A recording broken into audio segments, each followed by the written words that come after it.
Hi, welcome to the Nurse Coach Duo. Today we are so excited to introduce you to a new nurse coach out of New Jersey, Kim Wright, founder of From My Heart to Yours.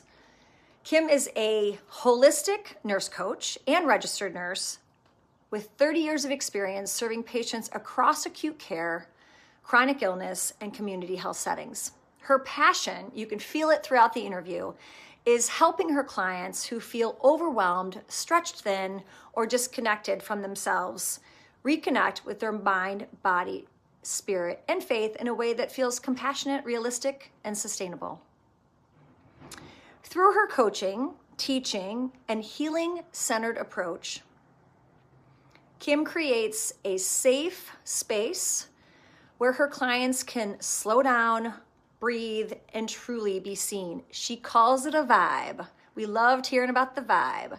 She believes that when people understand themselves, they can begin to heal, and that awareness creates alignment, transformation, and lasting change.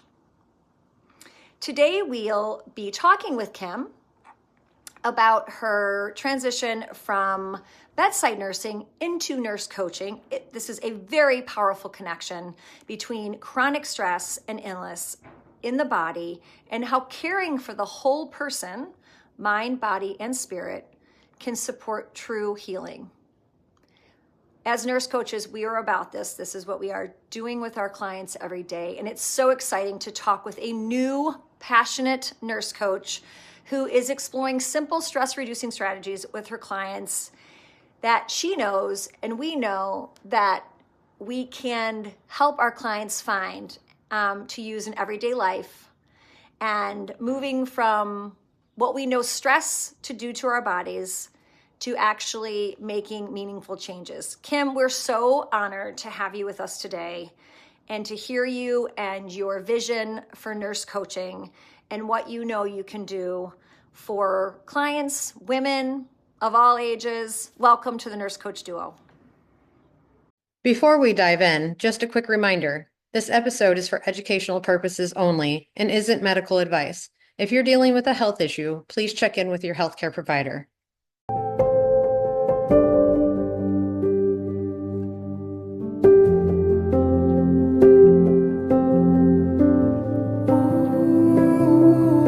Welcome to the Nurse Coach Duo. My name is Angie McGuire. I am the owner and founder of Coach Angie in Oak Park, Illinois.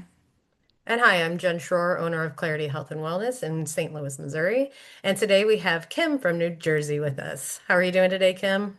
Hi, I'm doing well, thank you. Yeah, thank you for joining us. So we're excited to have another nurse coach on with us. We are the Nurse Coach Duo. Occasionally we get to have other nurse coaches. We really love sharing what nurse coaches are doing out there in the community and why people can't be decided to become nurse coaches.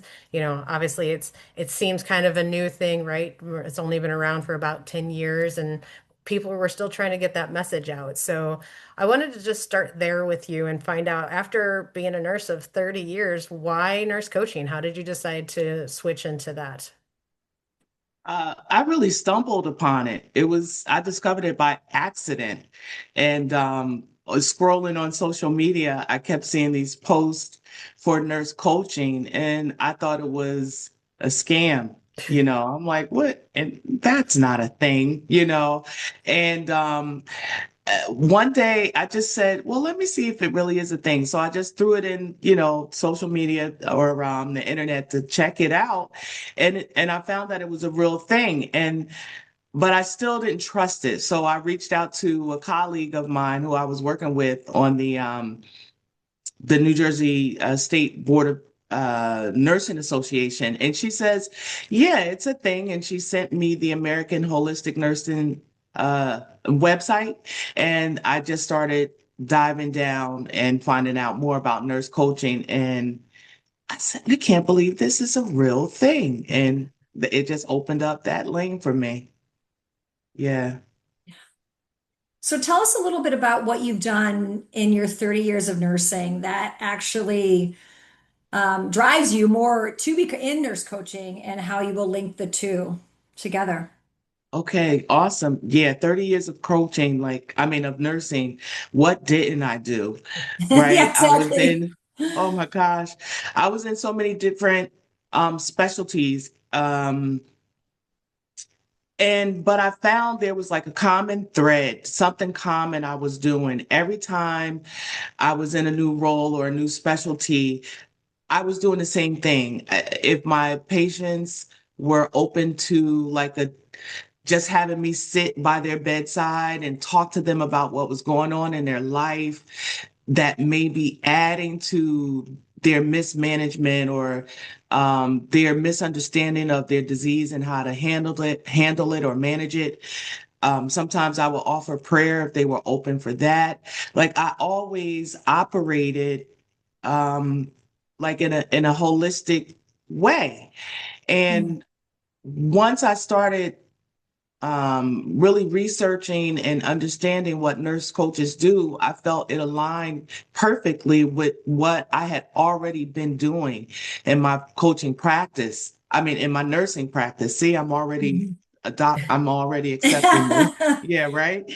So, like, even in critical care, which is my favorite specialty, and that's where I ended my clinical bedside practice, I still would offer a holistic approach to the family of the patients, and I had already moved into doing my own community health education and advocacy for community health to prevent stroke and manage hypertension. And even in that, I was still doing a holistic approaching or talking about the mind, body, spirit connection. And it was something I was already doing. I just wasn't aware of. I didn't know it was called nurse coaching, you know? Yeah. So, mhm. Yeah, that's amazing because, in the hospital and when we're at the bedside, we really don't have that kind of time.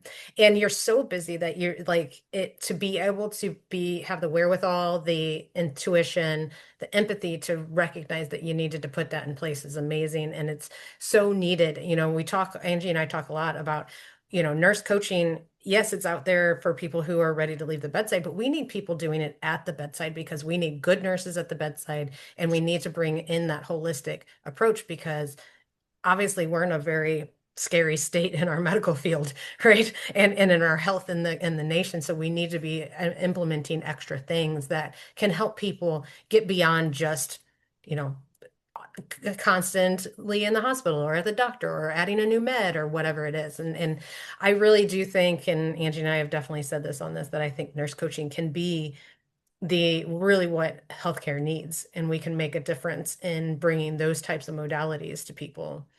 And so you mentioned kind of, supporting the whole person, the mind, the body, which, I love that. And nurse coaching is definitely, that's a very big piece of it. But how do you incorporate that in your sessions now that you're not at the bedside? You talked a little bit about how you noticed you were doing that at the bedside. How do you find yourself incorporating that now that you're doing the coaching?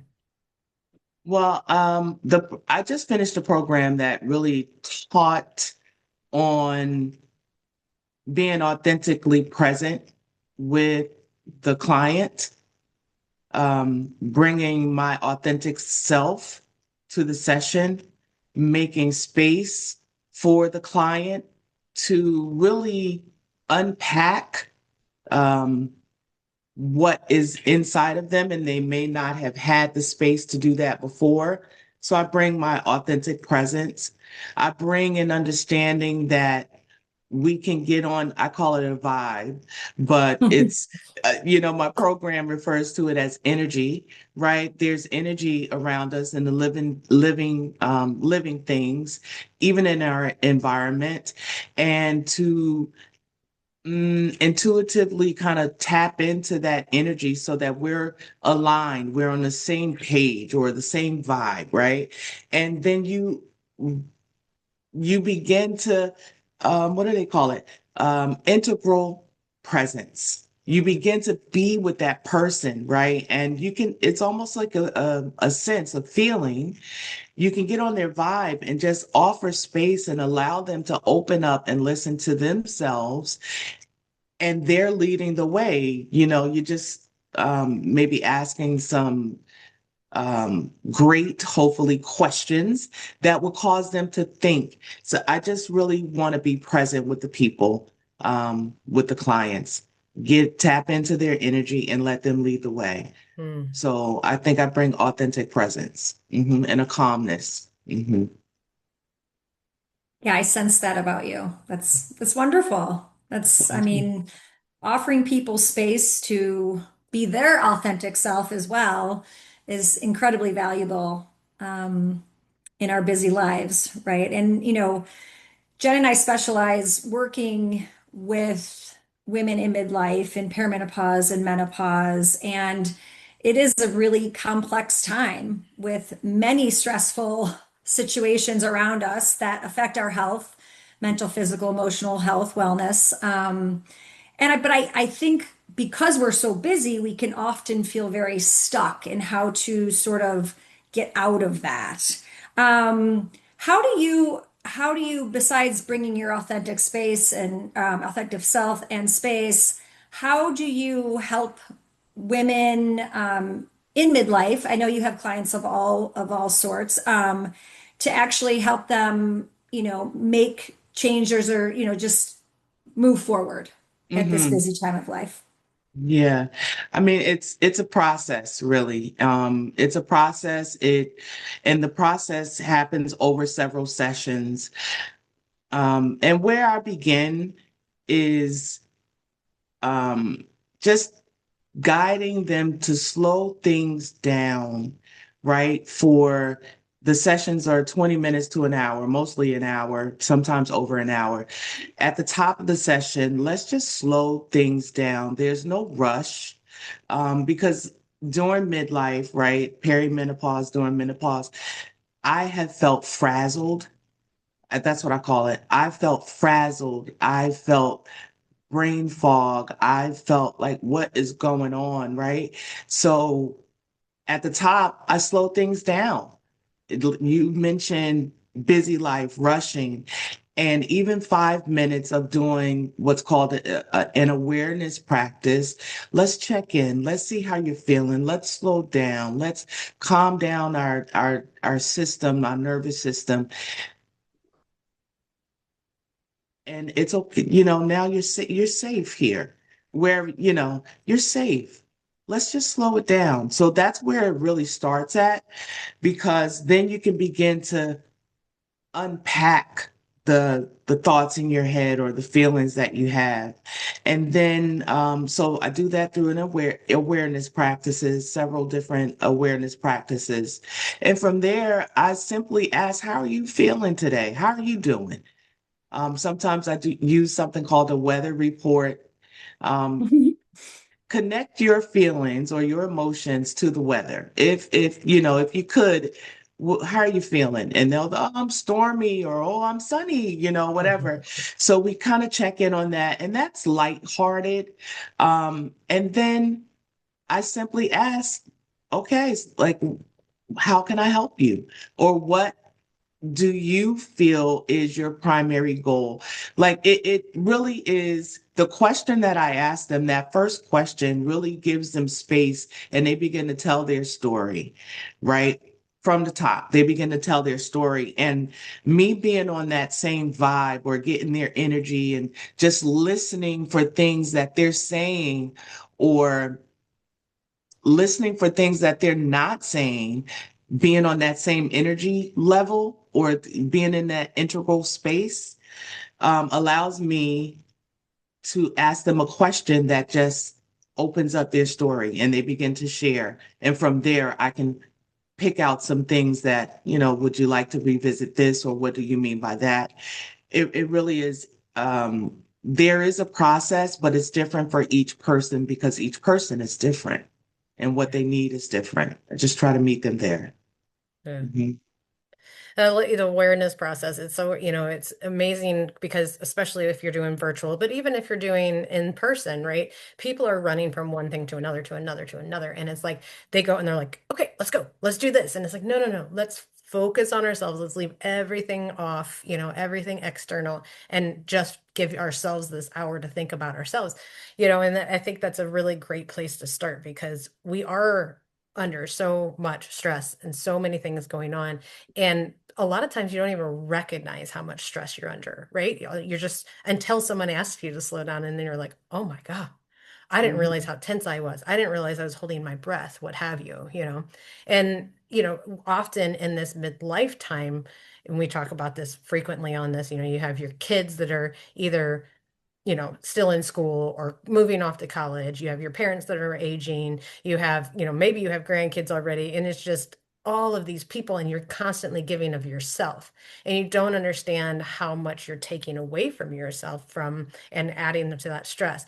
And as we get into that midlife where, we're losing that estrogen, we're losing that heart protection, the brain protection, the bone protection, and we start to see more of these chronic diseases, which a lot of people I think have always thought, oh, that's just part of aging. Well, we can age well, but yes, there are risk factors out there. And I know you talk a lot about how chronic stress is kind of that root contributor to these chronic diseases. And that was something you saw, and probably out in the hospital, and the way you spoke to it, that we just need to slow down. So maybe if you can talk a little bit about that connection and either what you saw or how you bring information about that connection to your clients. Mhm. That's great. You know, I was thinking earlier today, and I'm doing more study on this because that's the direction that my practice is taking. When we say, "Oh, I'm stressed out," or you made a good point. Oh, it's just that I'm just getting older. No, like it's not you're just getting older, right? Stress, chronic stress. First of all, stress is normal, right? And it's meant to really keep us, well, not stress, the stress response. Right. Right. It's the stress response. It's there for a reason. It's a real thing. It it releases different hormones and chemicals in our bodies that actually affect or impact our body, right? The physiology of our body. And it's on purpose. We're made that way for a purpose. It's to keep us safe. It's to get us away from harm, right? But when and that's the acute situation. It's meant to keep us safe, get us out of the way of harm, the immediate danger. That's a good thing. However, chronic stress, the same response happens. What catecholamines, all the things begin to cascade. But instead of cascading or uh, being dumped. I'm not using like the technical terms or whatever or medical terms. They're released and they stay in our system. So where you were afraid of the dog running towards you, the stress response released epinephrine, norepinephrine, all of these things to get your heart rate up so that you can pump more blood, so that you can run harder, run faster, right? But when the threat of the dog is gone, those hormones and chemicals go back to the normal levels, right? Because now you're out of danger, you're out of the threat. Chronic stress, those hormones and those chemicals stay in our system, stay in our body. And now, instead of being helpful, they begin to break down the cells, the tissues, the organs, right? And then eventually the system. And we need to understand that connection, understand that it really is doing a disservice to your body. It's increasing your blood pressure. It's reducing your ability to fight off infection. It's increasing inflammation in your body. It's increasing the impact of anxiety or the mental impact of it, causing anxiety, causing depression. Where, it's it's really doing harm to your body. So can you get rid of stress? No, but you can learn how to recognize stress, how it impacts your body, and you can either change your situation. Sometimes people are not able to change their situation. So what do? Then you need to change how or learn new ways to deal with the chronic stressors in your life if they can't be removed. Yeah. Yeah. I thank you so much for going through that, because I do think when this over, this word stress that's over our heads all the time, it's part of wellness. It's on, the pillars of, like, of health, right? But what does it mean? What does it actually mean? And we need some of it, right? As you said, we into our life to get us out of bed and get us going for the day. But then it's learning how to manage it. And I think it is so important. I think that's what you will bring to your clients, and is the knowledge behind how stress affects our overall, like, physical and mental health, which I don't think everyone, I don't think everyone understands that. The more we can talk about it, I think it's an integral part of what you're doing, certainly. But the more we can even talk about it, like at the bedside, even, right, in that holistic way. But we already touched on this. Time doesn't always allow that, or nor the patient is so acutely ill that they're not going to be talking. They're not ready to understand that, right, or even take that information in. So, how do you? I mean, you have so much knowledge and you bring so much to the table as far as being a nurse for 30 years, right? And I'm in that kind of that Jen and I are both have been nurses for quite a few years, and I think, I want to celebrate that, but also, like, thinking about how you can bring that to your patient or your clients. How do you're talking about making space and being authentic, but then how do you bring that power and that all that knowledge and expertise into those sessions as well? Because I think that's the valuable part about nurse coaching. You Mhm. are a coach. You mentioned earlier, you're like, I'm a nurse. We're nurse coaches, right? We have to celebrate all those years of being a nurse. But Mhm. how do you bring those, like, situations that you've seen what stress does to people because you've worked in critical care, or other stuff, right? Comorbidities of certainly, but stress is a factor, right? Yes. And it's hard to grasp that. It's hard to, but I think bringing those real, like, the stories too that you have, and the patients that you've treated, to sort of combine what you're trying to do. So I guess I want to just if you'd like to share, like, a little bit more about, like, how you're gonna combine the two, your Mhm. expertise as a nurse and then as a coach, to Mhm. reduce chronic illness, right? That's your Right. goal. Exactly. Well, one, hmm. I love being a nurse. I love nursing. I love the art of nursing, but I also love the science, the evidence, right? And the research that goes into it, the scientific evidence, right? To show the connections between mind, body, spirit. And using my 30 years of experience, I know, I don't know everything. I do not know everything, right? No, And I'm we're still always learning. learning. Yeah, always learning. But some disorders, some diseases, hypertension, diabetes, um, some autoimmune disorders, some inflammatory diseases. I know that, right? I know the science of that. I know the lab levels of that. I know the indicators of that. That's the science of it. That's where the 30 years of nursing comes in. That's where the nursing education piece comes in. I know that. I know the risk factors for that. I know um, the teaching, the patient education of that, right? The whole care plan, like, come on, like the whole care plan, the assessment, the diagnosis, the nursing diagnosis, the outcomes. I know that piece. And I like that I know that piece because I can combine the two. And that, as you know, is the beautiful thing, one of the beautiful things about being a nurse coach, right? Because we bring that knowledge and wisdom and education and experience now we combine it to the coaching piece, to the holistic part or the art of the nursing, right? And that's what I do.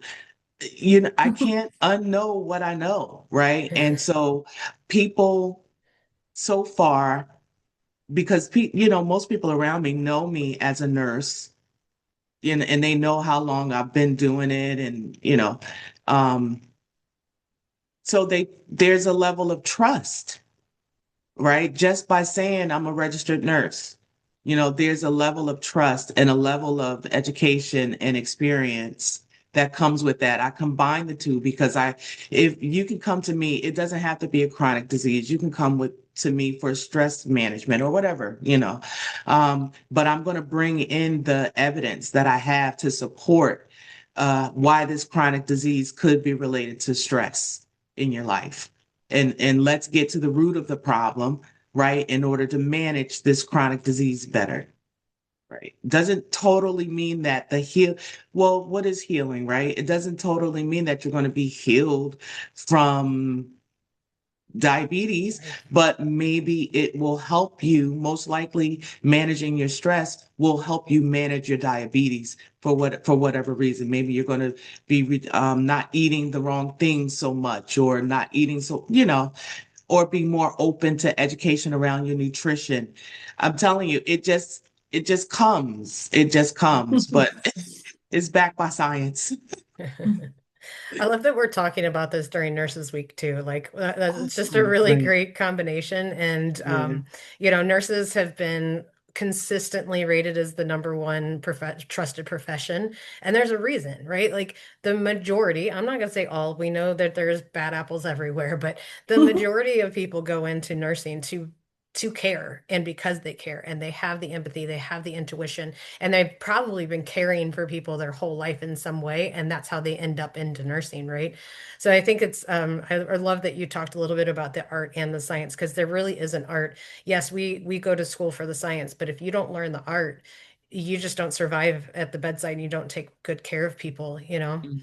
And it's funny because as you guys were kind of talking, it made me think of this patient that I had when I was still a tech, a nurse's aide, right? So I was still in school.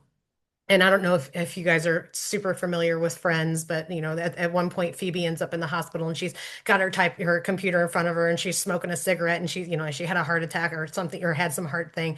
And this was literally Phoebe in the hospital that I was taking care of. I mean, obviously she wasn't smoking, but she had her computer, she was connected to the heart monitor, all of that. And it was just like I had to come and like at a very young age, because I wasn't even a nurse yet, and like talk to her about, you have got to separate yourself. We need to close that computer.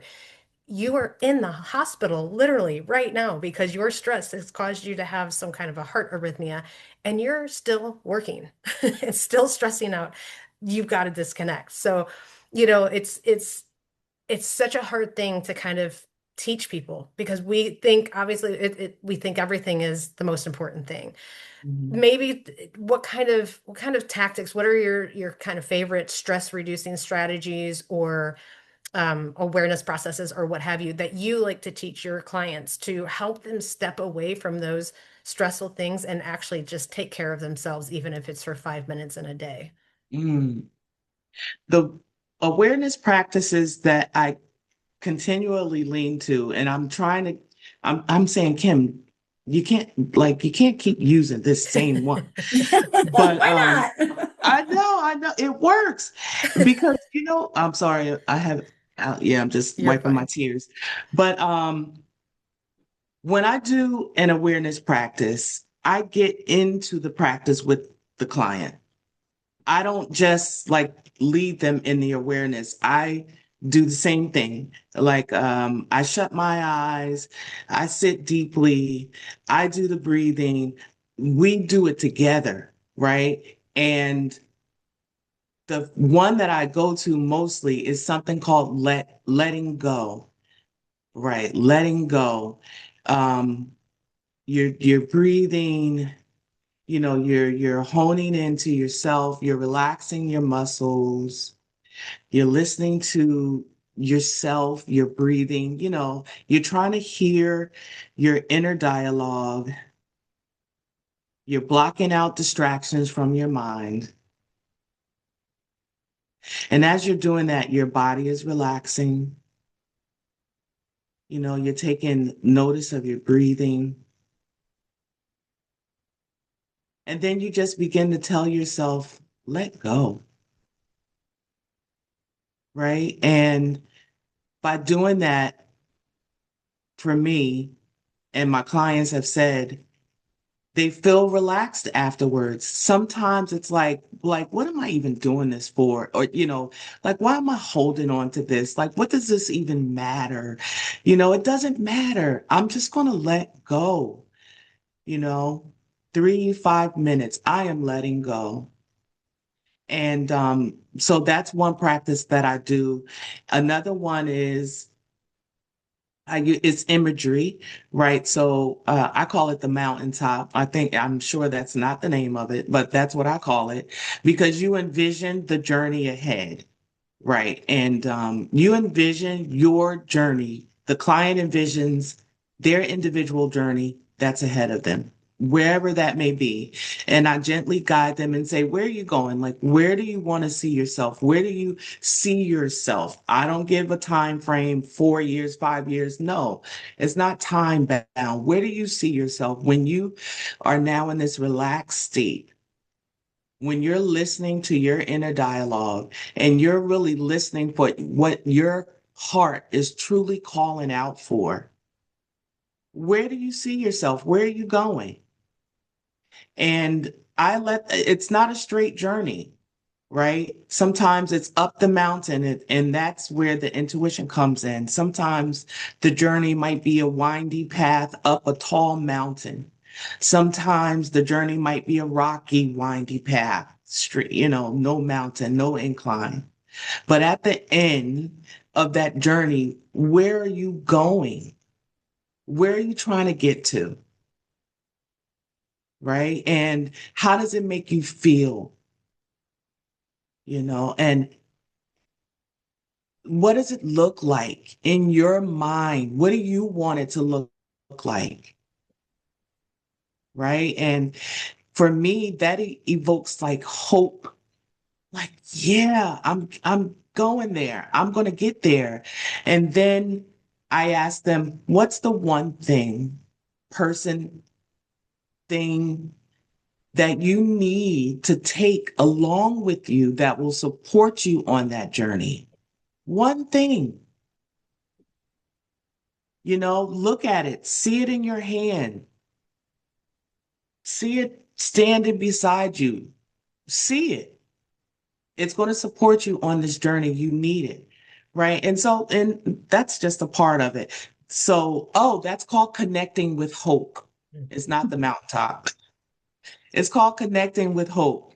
I keep going back to those two awareness practices.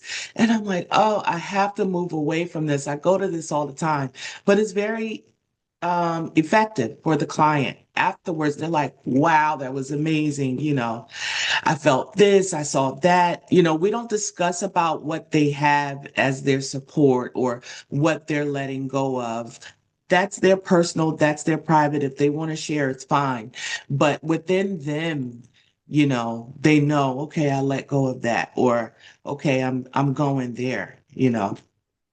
So those are two practices that I incorporate. It's been helpful. Hmm. Yeah. Sounds wonderful. And I think it sounds like you're very good at it. Yeah. So, and if it's effective and you're getting good feedback and stick with it, I Yeah. say, but it's wonderful. It's wonderful. I mean, you've shared so much with us today and our audience. I think for everyone that listens to this is going to get so much from it. And also, I love the fact that we've embraced and celebrated being nurse coaches, what we bring to the table for our clients. But Kim, is there anything else that you'd like to share? One last detail, thought, tool for the midlife woman and stress and how to manage it? Let's see. I was looking at my notes, but I'm coming from my heart. Um,